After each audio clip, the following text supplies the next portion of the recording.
Yeah, and that's what I was going to say. There's not a huge amount of CC to kind of lock him up, right? You've got the wave there. Maybe you get a little bit of CC coming through from Wei and Xiaohu, but nothing overly consistent, especially if Tryndamere is able to get access to that back line. He can run absolutely amok. So this is definitely going to be a dangerous one where side lanes are in good check for DFM. Team fights could be good as well. And again, RNG haven't had the best of early games to try and shut that down. I'm so interested to see where they want to focus on this map, because we know what Tryndamere can turn into if left unchecked. You talk about him maybe spinning into a fight. Tryndamere's ideal situation is a PvE game, right? Yes. The guy is trying to play cookie clicker, but the cookies are turrets. This is the way he wins League of Legends, and I'm really interested in how they're going to try to play around that with DFM. Do they want to focus on enabling him? Are they going to try to leave Evi on his own? This one's going to be fun. Yeah, I definitely think they're going to be giving him attention up towards that top side, right? We have Sivir, Yuumi, and bots, so you know they're fine to just sit and chill. You have LeBlanc in mid lane, incredibly mobile, very hard to take down. I'm going to pause because DFM, maybe they do want to give us some early action. Okay. Ming on the Nami, you would think would be the target here. Gala's going to walk into the brush, but he immediately sees that Tryndamere waiting on him. Also worth pointing out, because you guys mentioned the thing about Lucian and Nami's synergy with Electrocute not really working anymore, Ming is going airy on the Nami. I know Freak used to do math about this, comparing them, and I don't remember exactly what it was. I don't even know how to use Microsoft Excel, to just be straight with you guys.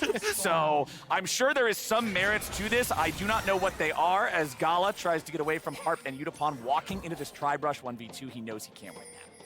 Yeah, but I think you should still be able to get a decent amount of trades off, right? Like, even if you can't get the full damage, you're still going to have a good amount of poke. It's up against the Sivir, who's very short range, so you'll be looking to get these very aggressive trades, and Gala and Ming will definitely need some help to try and control that mid lane as well, or sorry, the bot lane, because if you don't have that help to go aggressive, if you end up with a split map and Steel is able to help out Yutapon and Harp, this Lucian Nami is very quickly going to start to fall off in comparison to the Sivir. Yeah, and that's one of the things, is that Lucian Nami, back before the nerfs came through, it didn't feel like they were a combination that really needed to like pub stomp and lane. Like, their power spike was very much at one item when Gale Force and Imperial Mandate came online. But I definitely think into DFM's draft, we need to see a lot of work done from RNG in the bot side.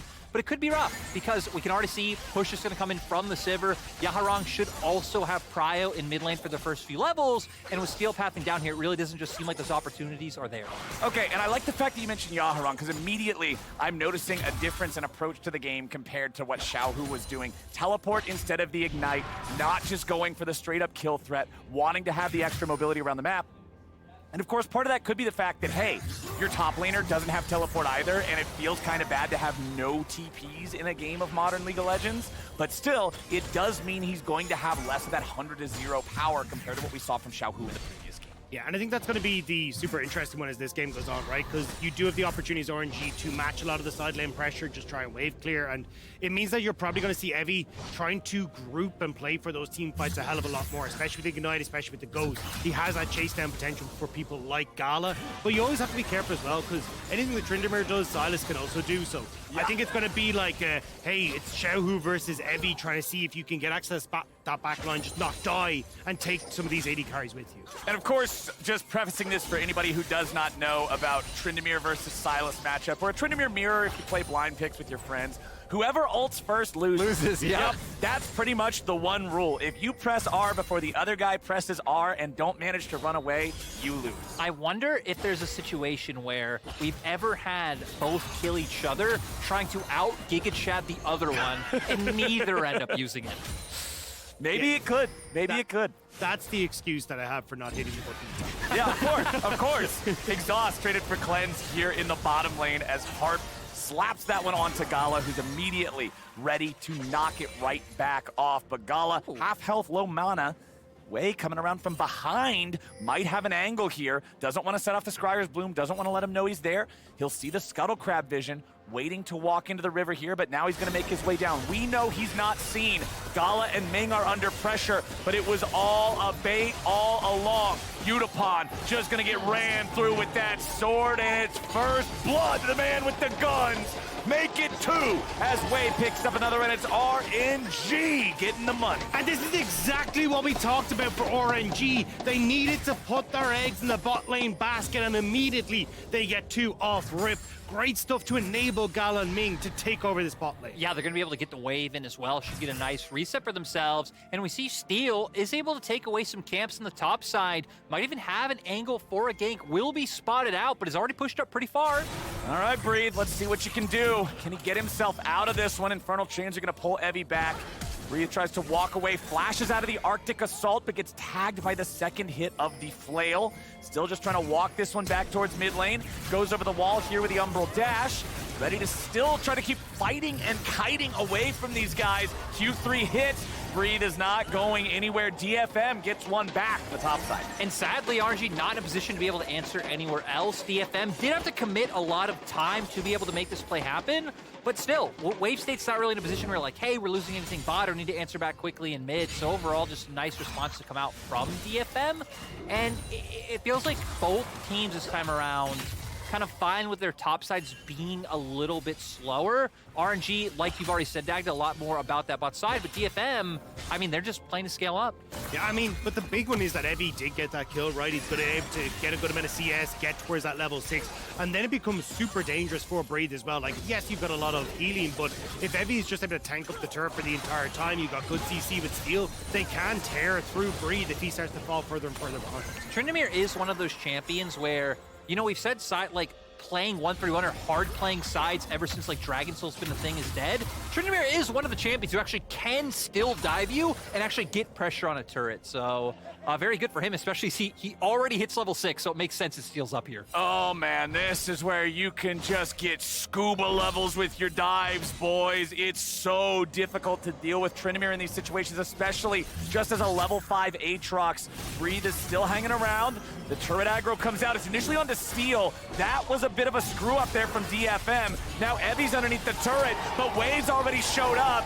This was a massive mistake from Detonation FocusMe, and focus they will. RNG get 2 more. And you can understand the idea. They have the stacking wave, they have the ultimate for Evi, but the fact that Wei was able to make his way up there and honestly get the possession right in time to like jump in between Breathe and Evi, everything just going the way of RNG. And you can see Aaron's trying to see if he can make the play happen then on bot side because they know that Wei is top, but not able to get into the bottom side of the map. And I mean, Wei read this perfectly. Like, he's immediately moving up towards this top side. He's ready for that dive in case it comes in, knows it's a big wave, and just a great read from RNG, knowing exactly what DFM were going to go. Also Breathe, I mean, hitting both sweet spots of the first 2 Qs, right? Getting the knockups, able to get the chains down as well, so he was able to buy so much time. And I gotta fault DFM too. Why is Sejuani slapping the dude first? Sejuani doesn't have the I don't die button. It just seemed like it was a little rushed, it wasn't fully thought out, and it costs them a lot. RNG up 1,500 gold, not even 8 minutes into the game. Their best early game so far here in the series. And this is what a lot of people were expecting coming into this series, right? RNG being able to match DFM on the map, get control through lanes, have some good ganks coming through from Wei and Yutapon. Harp will hop out just to steal a bit of that damage, but that's a lot of hurt onto the bottom lane of DFM. And I mean, they have Prio and bot. You can already see Wei starting up the Herald topside because Breed's pushing that wave in. Xiaohu now at the level 7 mark is in a very good position to get things going. So, I mean, power spikes abound, especially with that serrated Dirk on Lucian, but DFM want to punish it. Yeah, can they get him? Gala's gonna get hit there. It's so easy for Gala to tank those when he has the cleanse because he can immediately just get himself away to safety. Camera snaps back to mid, and Yaharong has to snap all the way out of that fight, using the flash to escape from Xiaohu there, who is just smacking him around in that 1v1 all-in. Evi versus Breathe. Here in the top side, Breathe can land the Q3, but Evi will heal the whole thing off. These guys are pretty evenly matched, but Evi knows he can zone him away here in the neutral ground. DFM are onto the Drake on the other end of the map. Just waiting for Yutapon to be able to crash that wave on bot side, and then the Sivir will be able to join. So trading objectives on opposite sides of the map. You have to see how RNG are going to be able to kind of make this Rift Herald worth their money. You're already seeing a lot of pressure down onto this bottom side. I wouldn't be surprised to see them try and continue that and just all in on Gala, because he gets big enough, but then it becomes very difficult for Evi to continue this presence on top side because, well, the rest of RNG are just winning in the format. I definitely think that's the play as well, kind of looking at how the other matchups have shaped out. It's going to be very hard to get anything done on top side with that Herald. Mid as well, you really don't need to drop it. Like, they do have a Sivir on the opposing side, so the wave clear will be there later on, which could be annoying. But I think getting Gala ahead is paramount for RNG. Well, Breathe is just going to continue holding the L here in top lane, dealing with Tryndamere in the 1v1 early. You can see he's down a pretty significant amount of CS. He will be able to clean up a bit of that here underneath the turret, but unfortunately the HP on the creeps meant that he wasn't able to get all of it. So still a bit more than a 2-wave lead for Evi in terms of that farm count. But if we're looking elsewhere on the map, jungle is pretty close, but it is full kill participation, and 2 of those kills, 4 ways Viego. He's already got Blade of the Ruined King completed. Sejuani's got boots and a red rock. Boys, that is not a jungle comparison that you want to be on the Sejuani Indo. No, we can. Wei can go take that fight any day of the week now. And I mean, heck, we've already seen him playing around some of the pressure Xiaohu's put up in mid lane to aggressively go towards Steel's jungle. We haven't seen the fight just yet, but I'm sure Wei going to be looking for it now. Yeah, but that's the big thing that I'm curious about, because I thought the RNG were going to try and make a play off of this bot lane wave, like try and crash it, but Wei actually went to the top side, so they don't have the numbers here to try and make anything happen. It looks like they're trying to draw Steel in, so they're going to make the play mid. Oh, Yaharong getting away there. Xiaohu had the stolen Sejuani ulti to fire at him, and it ends up being enough. They get the kill. Now bottom side, Steel's going to try to use his Sejuani ulti, throws it out. Ming tanks it, trying to save Gala. No! And the Long Blade does not land. Nicely done, but the fights aren't done across the map. Breathe tries to get away. Evi needs one more hit to cut him down, and he gets it. Evi lands the solo kill. You know, after how bad that felt in the bot lane for Yutapon, we take that for Evi in topside. The sad thing for DFM is they lost out everywhere else, not able to get the play in bot side, as we just saw Herald dropped in mid. Yeah, this was a really good read on the map from RNG. They were like, hey, look, we more than likely are going to use the wave, but literally I was in the saying, hey, you got this big wave for Gala and Ming. Chances are this is going to be the play on bot side. So RNG kind of take that that point you were talking about earlier, Flowers, of thinking 3-4 steps ahead. They go, chances are Steel is going to match this play on bot side. So instead, let's make a play in mid, catch them with their pants down. They get the kill, they get the tower, and suddenly Xiaohu has access to that Crown of the Shattered Queen, which will make it very easy against Yaharong in this match.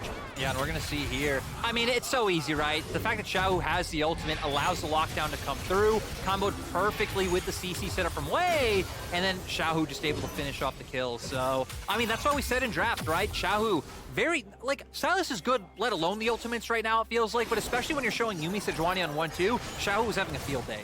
Xiaohu is having a good time, my friends, and Wei is doing the same. I like the fact that you bring up Crown of the Shattered Queen, because RNG knows that against Leblanc and Sivir and Tryndamere, you're going to need some extra defense here in this game, and you can see the same thing in Wei's build. Remember the previous game, it was Blade of the Ruined King and Divine Sunderer, just pure bruiser. This time around, he's building the Bomby Cinder, going for a little bit more tank flavoring on the Viego. I will say, though, it does lower the CC opportunities that RNG have, right? And when we were talking earlier on about Evi potentially having a run of the muck in the back of the team fights, not having access to the Everfrost just means there's one less tool for that. So it will kind of give Evi a slight edge, just the fact that he has gone for this, because I don't feel like Evi's looking for it.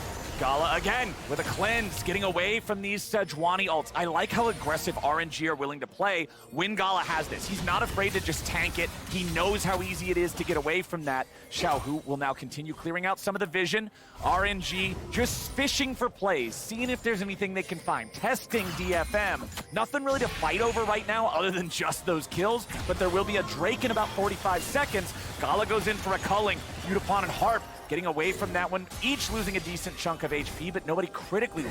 I actually like what we saw on the mini-map, because if you see, Evi actually moved over towards mid, and heck, now going to be able to potentially take away this blue buff. But for DFM, when you start falling behind like this, you need to look for these plays where it's like, hey, obviously Breathe wasn't showing it topside, but maybe I need to drop a wave here, or like give Breathe the chance to show up and push first, because you need to overwhelm them somewhere else that they don't expect. So look for the opportunity mid. Sadly, Xiaohu didn't overstep, so DFM weren't able to find it, but DFM, knowing they're starting to fall in a bit of a hole, are starting to use the tools they have to try to get back in. And the biggest problem for them is that now they kind of have to try and give over things like Infernal Dragon that's about to spawn here, over to RNG. You have the Rift Tower that's not going to be up at the same time, so RNG should be able to get that and still be able to move up towards the Rift Towers, especially with the Gale Force completed now, coming through for Gala. He's in such a good spot for some of these team fights. Yeah.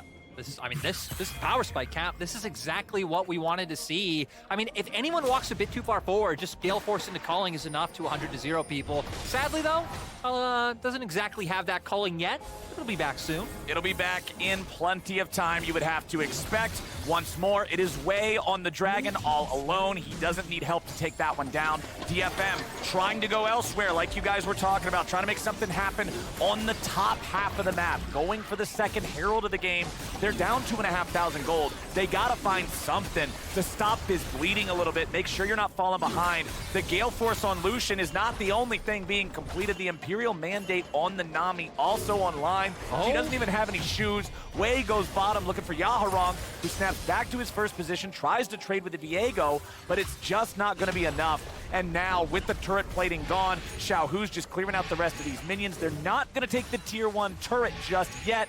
Next wave collides, and that one is just money in Xiaohu's pocket. RNG just cross-mapping well, understood that, look, if you're putting all your resources into getting the Rift Herald, well, we can push mid, we can then let Xiaohu take this bot wave as well. Yaharong will just show up as the last few minions die, but it's just RNG again, kind of what we saw in game number 2, once we got to the mid-game, playing the map well, continually getting more and more control on the map. And I feel like if you were DFM, right, we looked at their comp, we talked about playing around sides, but the fact that one, Xiaohu has found a lead over his counterpart, and I feel like two, the bigger one, is Wei being so far accelerated, means that you always have this kind of two-man squad playing around sides, not giving DFM those openings. The only one I'm worried about is Evi.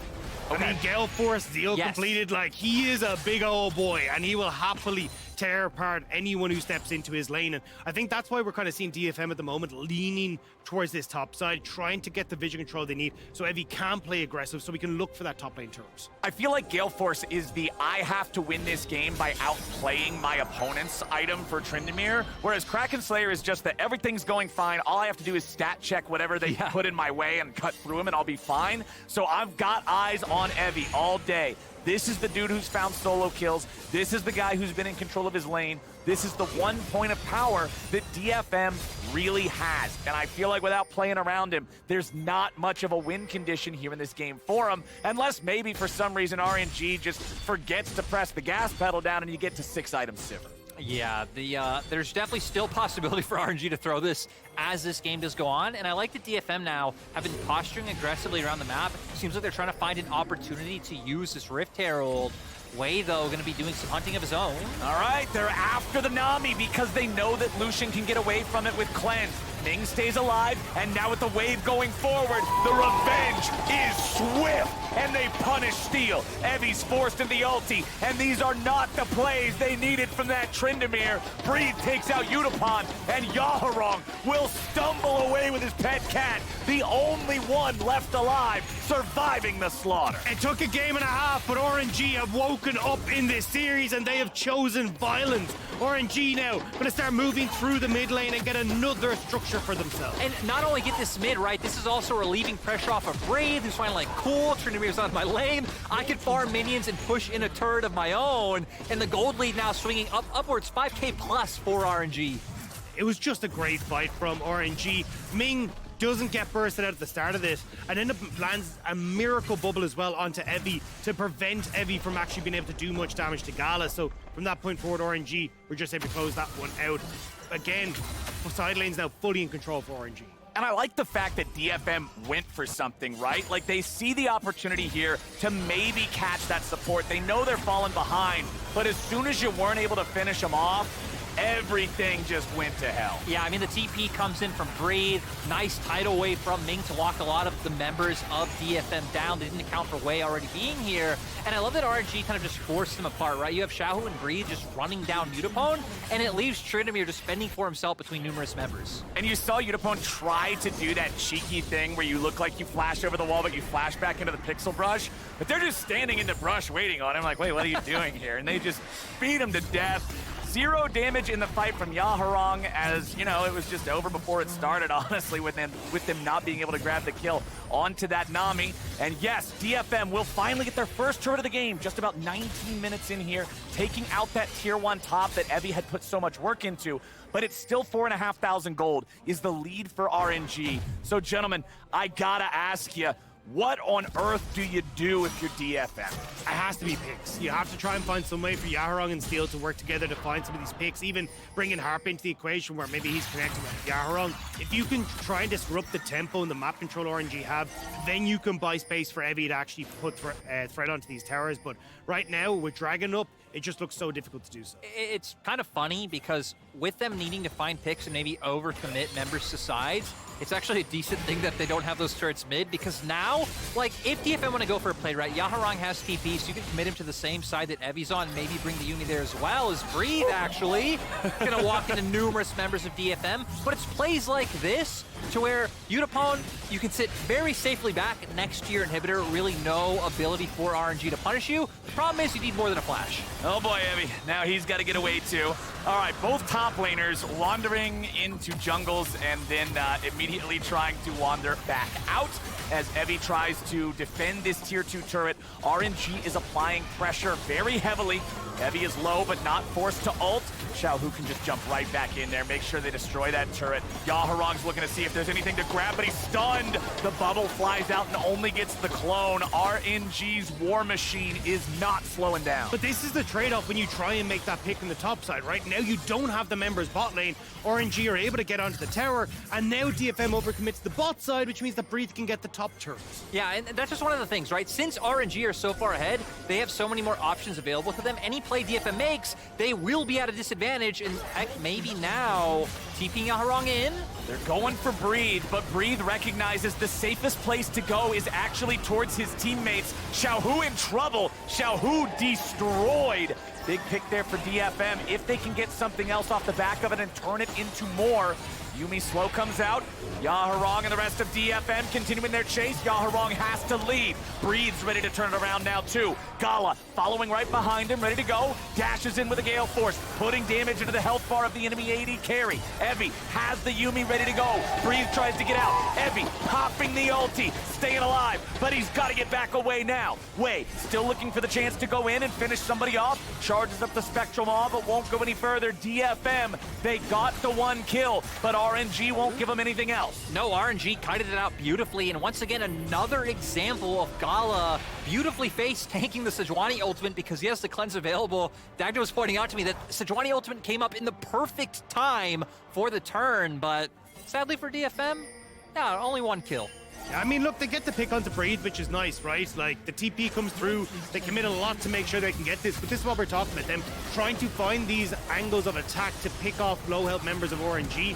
Now, it will be Xiaohu who ends up overextending at the end of it, and this is where, like, I was looking to see, hey, where is the ultimate for Steel? It's just waiting to come off cooldown, and DFM, they do overextend, but they're trying to kite back, wait for that ultimate from Steel, and maybe then with Evi's ultimate up as well, they can turn on towards Gala, but Gala face tanks the ultimate, has the cleanse available, saves Breathe in doing so, and then it's easy for RNG to turn it around.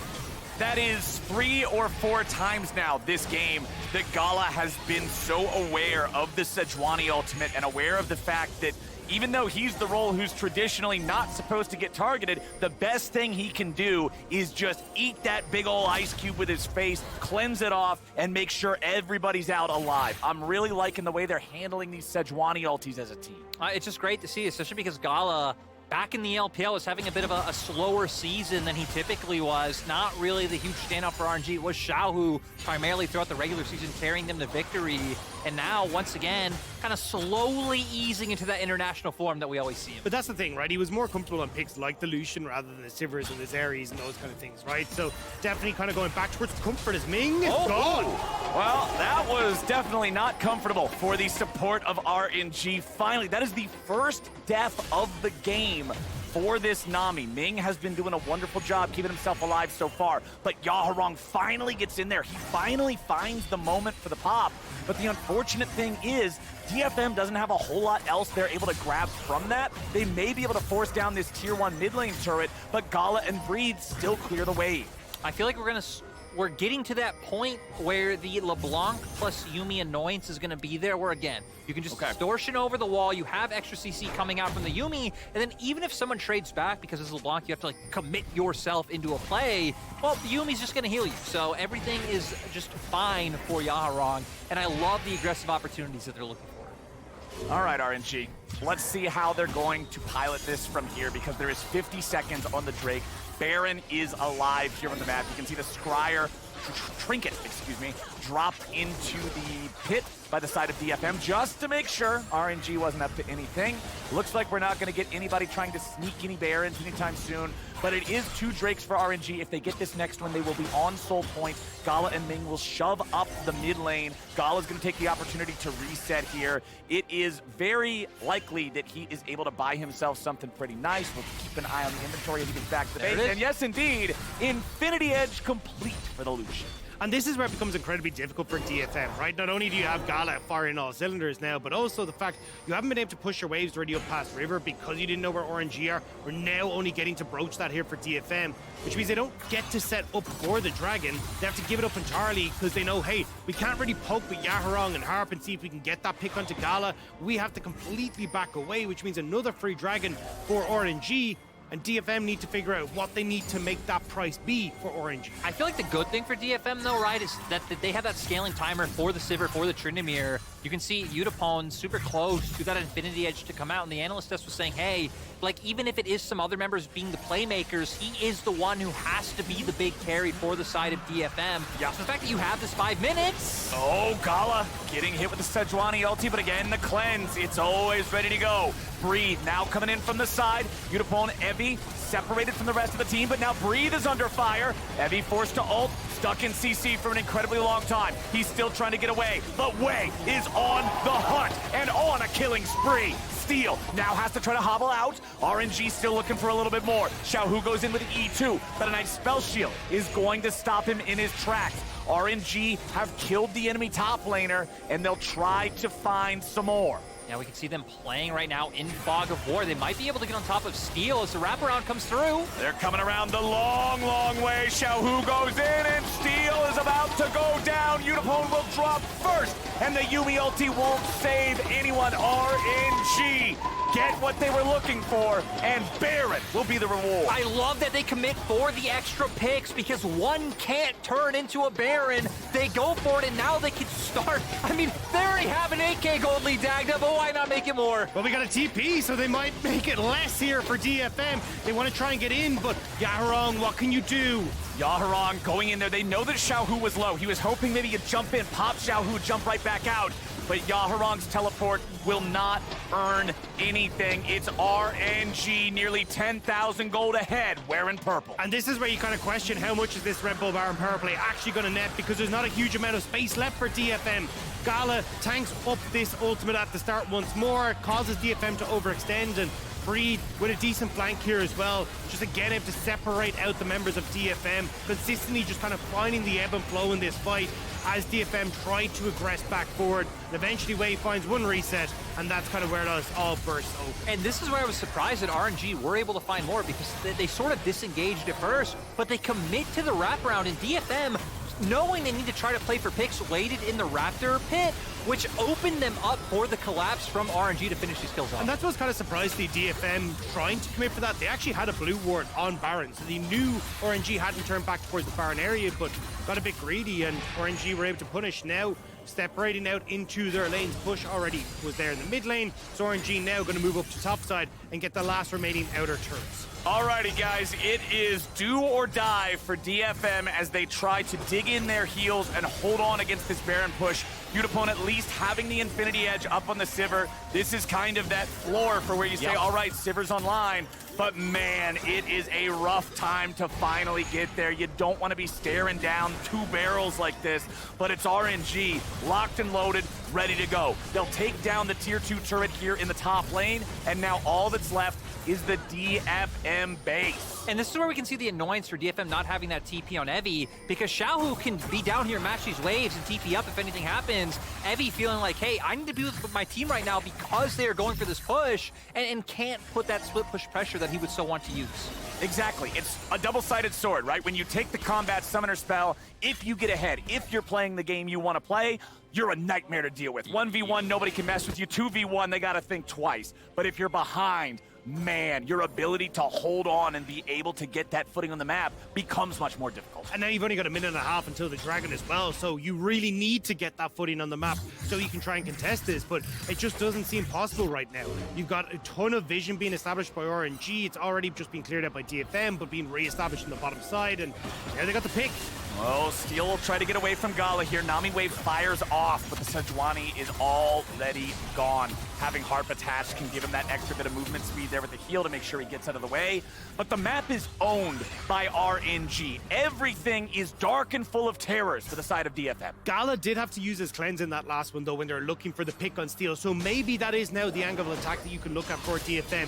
If Yaharong can get over a wall with Harp in tow, maybe they can find that moment onto Gala, but it's slim pickings with how difficult it is to get to the dragon. And I think slim pickings is a good descriptor for the current state of the game in its entirety. If you are DFM, we're at the point in the game where you're having to make nothing but tough decision after tough decision.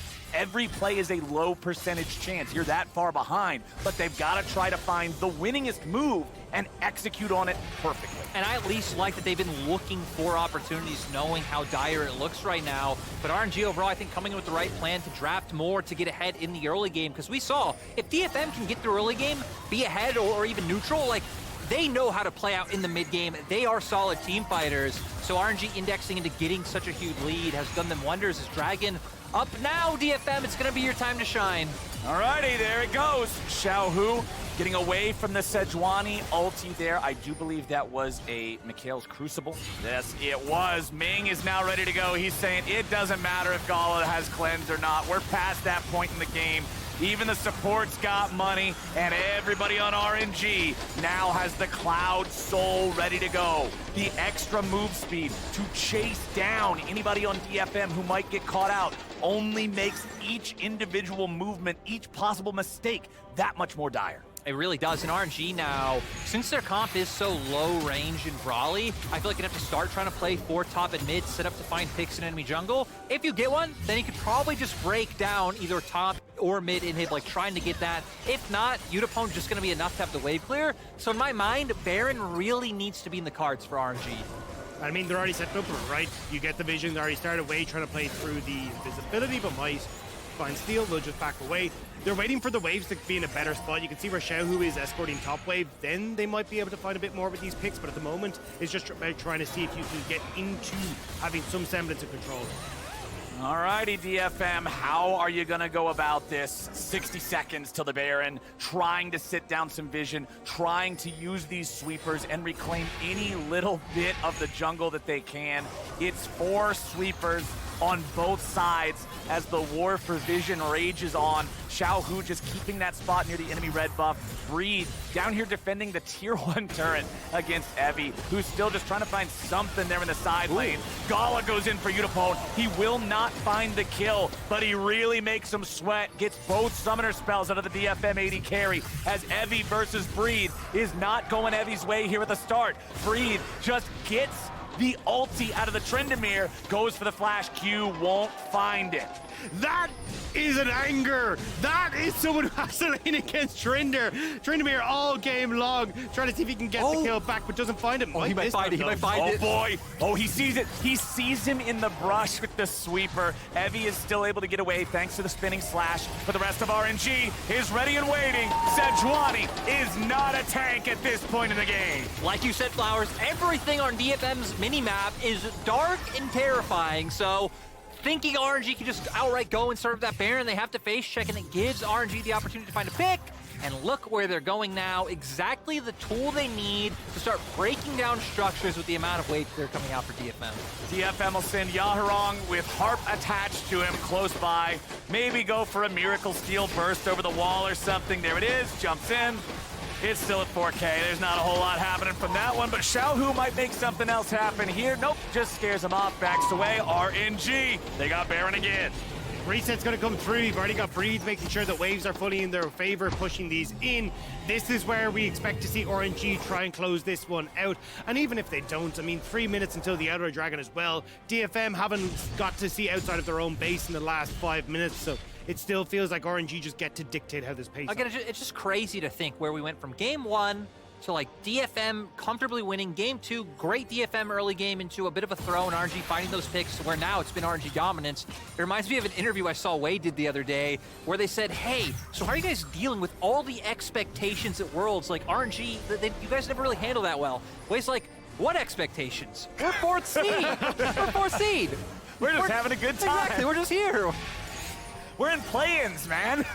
So you can see RNG, I guess there really is nothing to tilt from when you are coming in with that as your mindset, which is a pretty good mindset to have coming into any international. So kudos to them, because now, I mean, with a 13K gold lead, with Soul, with Baron, right? This is just about how RNG ends the game rather than when. It's Hakuna Matata for RNG, and they are feasting on DFM here in this 3rd game of the series. Breathe is going to draw the attention of 2 up here on the top side. I think he may have drawn a little bit too much attention as he tries to retreat back to his team. They won't be able to kill him, but he ended up doing his job as the mid lane loses the inhibitor. Yutapon goes into the stasis trying to survive. They're still ready to kill him. It's 1 down, it's 2 down. How many more are they going to get? Evi's in the ulti and he tries to spin away, but it won't happen. Yaharong, he dies too. A triple kill over to Xiaohu, and RNG will take this game. RNG delivering on the expectations. Such a dominant game 3 coming out from them. And DFM have to go back to the drawing board. And again, try to find that winning formula they had in game 1. Full house to round it out with the triple and the double kill. It felt like a full house for RNG and just how they were able to execute on their game plan. Great in the early stages, great